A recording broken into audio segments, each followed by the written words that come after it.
Today's Wednesday and it's the 1st of May, so happy new month, 2024, and just going to bring you a little bit of a news update. And in the last one I did, I spoke a little bit about the fact that there seems to be concern in Spain, and particularly in the Canary Islands, about the number of tourists and people that are on the island, and the fact that the infrastructure can't cope with it, and that people are finding it difficult to rent places, and it's just becoming not a very pleasant place to be. And the same is a little bit true of Mallorca, though I think perhaps to something of a lesser extent. And these figures are actually borne out when you start looking at the number of people that are coming. In 2024, the people going through the airport during this bank holiday weekend, as it were, which is actually in the middle of the week. The 1st of May is a fiesta here in Palma and Majorca, and so it's a bank holiday, and lots of people take a few days off around it and extend it into the weekend. So this year there have been a total of 4,659 flights going through Palma Airport. About 1,300 of those are domestic, and over 3,300 of them are international flights. If you compare that with last year, exactly the same period, around this May the 1st bank holiday, there were only 3,752 flights. Of those, just over 1,000 were national and 2,694. So you can see just from those figures there is a considerable increase over the same period from last year to this year in the number of people travelling to the island. And this is borne out also by the fact that the hotel occupancy is up and more hotels are open. And all of this is leading to the fact that the island is just becoming a little bit more crowded. I posted a photograph from a news article in the paper this week of how congested the roads have become, and that's obviously going to get worse as the summer progresses. Looking into Palma, one of the areas where you can go shopping is around if you walk from Plaza Mayor to Plaza España, you're going through a road called San Miguel. San Miguel's a pedestrianised shopping area. And I was looking in the paper today, and it was saying that the rents there range between 12,000 and 55,000 euros a month. I found those actually staggering figures, how expensive it was. If you've got a large place in San Miguel, which has got 1,000 square metres, then it's between 20 and 25,000 20 and 25 euros per square metre. If it's a smaller one, only 100 metres or so, then you're looking at 135 euros per square metre, meaning they're paying over 12,000 euros for the rent of quite a small shop. Obviously, the prices have got to of the goods that they're selling have got to cover that, and that's another reason prices have had to go up. Rents have gone up. If you are out and about and you see some of these people with rugs and items for sale, usually fake bags or fake watches or fake scarves, and they're encouraging you to buy things, quite a few of them around the cathedral area, then it's not only them that are going to get fined. You could face a fine for just buying something from them of up to 300 euros.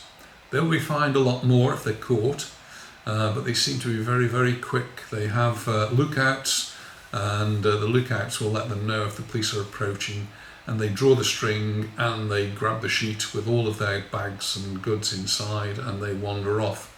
If they're not selling, I guess they're not breaking the law, but if they are selling, they are breaking the law.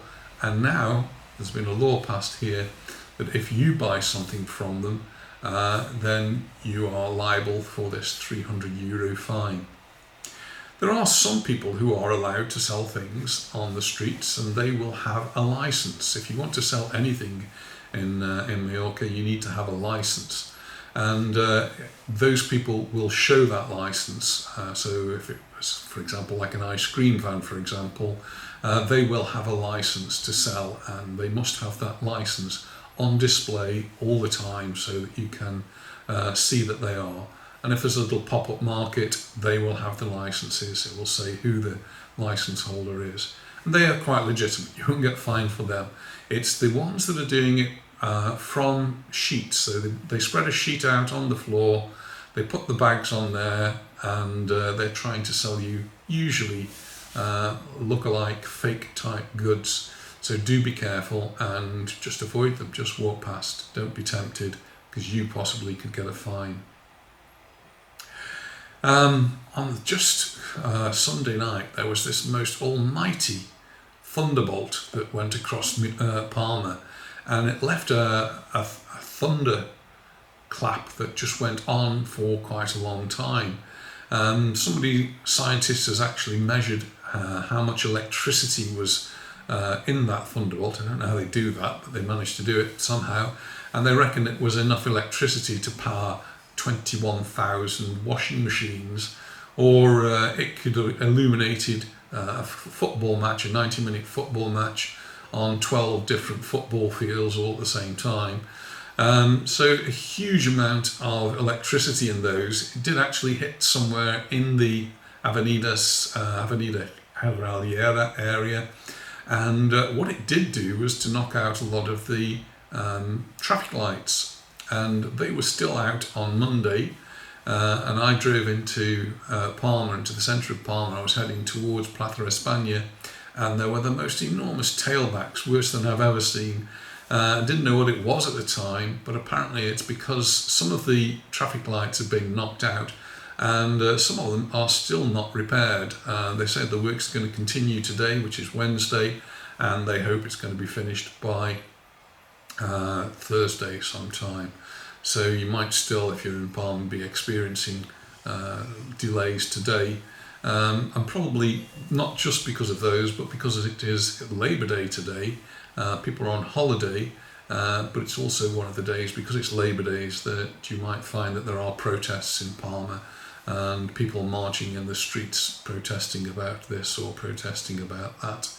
I don't know. Another thing that's just apparently going to be causing delays, but this work isn't going to start until September, is on the ring road that goes around Palma. If you drive along there, you might notice that the sound of the road changes in different areas, and suddenly it becomes very noisy and then it goes quiet. And it's because the surface needs to be redone. And so from September, they're going to be resurfacing about 7 kilometres of the ring road that goes around Palma. It's really from the IKEA area where the Stadium Baleares is. That's the Baleares football ground, right along to the Valdemosa turnoff. What they will do though is that most of that work will be carried out at night time. So through the night, when the traffic isn't so great, they will be doing that work, and then they'll open the road up for the next day, so it'll be done in stages.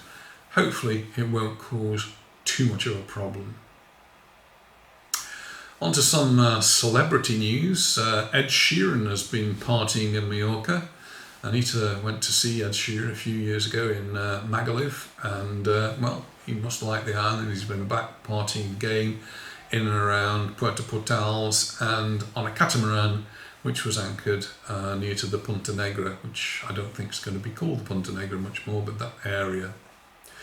Continuing on the music scene, it looks as though Palma and Majorca are going to become focal points for music this summer. That we've got lots of things going on, including the Mallorca Live Festival, which has been going on now for several years and is in Magaluf. That's from June the 13th, June the 15th. And it's got something like 80 bands with national and international bands playing on 5 different stages within the area. This is just outside Magaluf. The headline acts are Blondie, Underworld, Michael, Kiwanuka, and the Pet Shop Boys. So they're the headline acts. That's June the 13th through to June the 15th. That's the Mallorca Live Festival. Another area where they have a lot of bands on is called the Trui Son Fusteret. And this is just by the industrial estate, where if you've been recently in Palma, you'll see the fun fair, which I recorded. That's the area. Well, that's now going to be converted into an area for concerts. And there's lots and lots of them going on. Just to give you a little selection going on in July, we've got the 17th of July, we've got Simple Minds. On the 23rd of July, we've got James Blunt. Anita and I went over to Barcelona to see James Blunt some years ago. And then 30th of July, Tom Jones. It's not unusual, but Tom Jones will be here on the 30th of July, and he'll be entertaining all the people in Palma.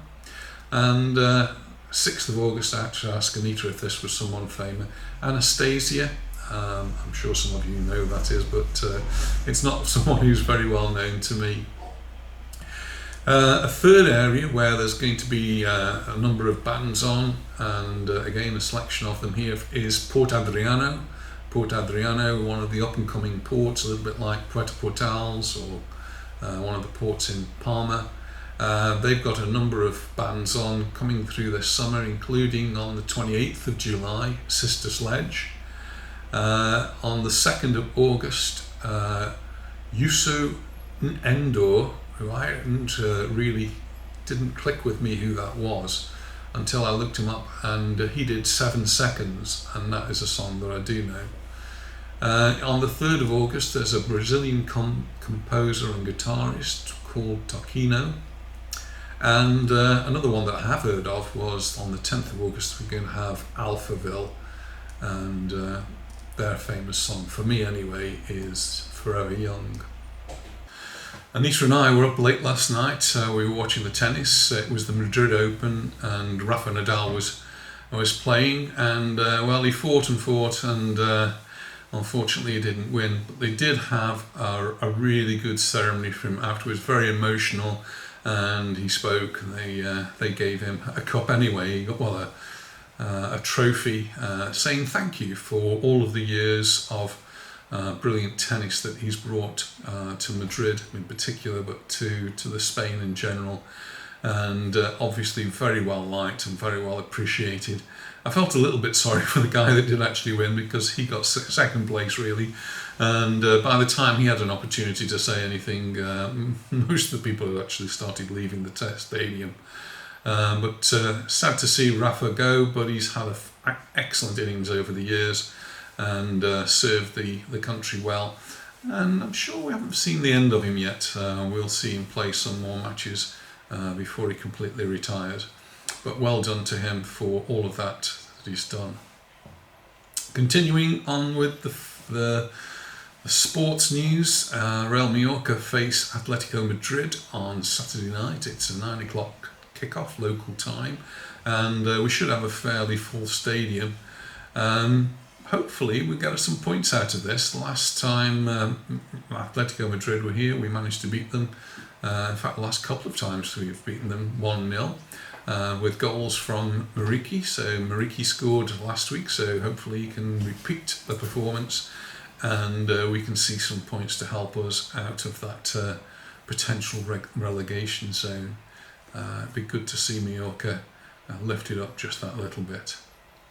And finally, the weather. The weather's always been in the news over the last couple of days. It's been really cold, windy, rainy, lots and lots of rain, but it's looking better. So still a slight chance of some rain later on today, but as of tomorrow, the 2nd of May, it's sunshine all the way, and the temperatures, well, starting off at only about 19 degrees, but we should see the temperatures rising up to 23 or even 24 degrees by Monday.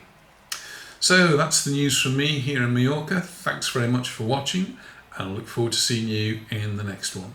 Bye for now.